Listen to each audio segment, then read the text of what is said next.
These days, everybody is competing. I would say suddenly, our leaders have discovered there are poor people in this country. Suddenly, kuna mama mboga. Suddenly, kuna bonda bonda. And we are competing. Who can do more? Mimi nitapeana 6,000 shillings. Every family from next year. Right? And mimi nitatoa bilioni 1 ya kusaidia kina mama, mama mboga na bonda bonda. Bilioni 1. Tumekuwa na wewe miaka hii yote.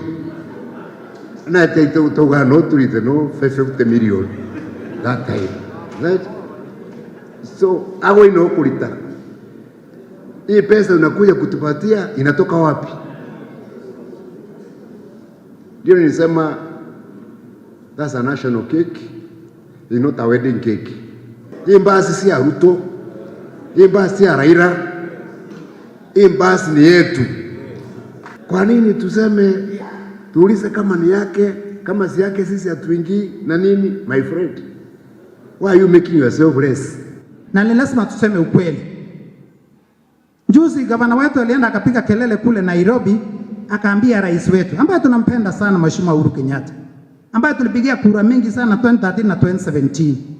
Tukampea kura mingi sana. Akamwambia hizi 500 kilometers za Mau Mau roads. Kwa nini Meru? Kwa nini Tharaka Nithi? Kwa nini Embu? Kwa nini Isiolo haijapata hata kilomita 1? Rais akasema, "Oh, pole ndugu, nitaangalia maneno." Minister akaitwa, akapeana barabara. Asema, "Sasa gavana, ninyi mtapata barabara moja hii ya Meru town hapo iwe dualing from hapo Kikumene all the way to Meru National Polytechnic." Kasema Aisuru ni sawa tu.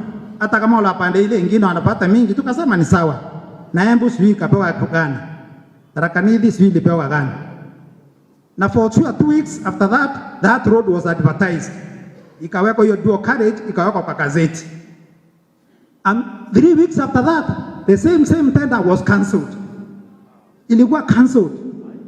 Hiyo barabara sasa imepotea. Ate kwa sababu gani? Hakuna budget. Kwa nini zile sehemu zingine za Kenya zinapata budget? Kwa nini nakosekana Meru? Kwa sababu wakati tuliingia Jubilee tulizama huko.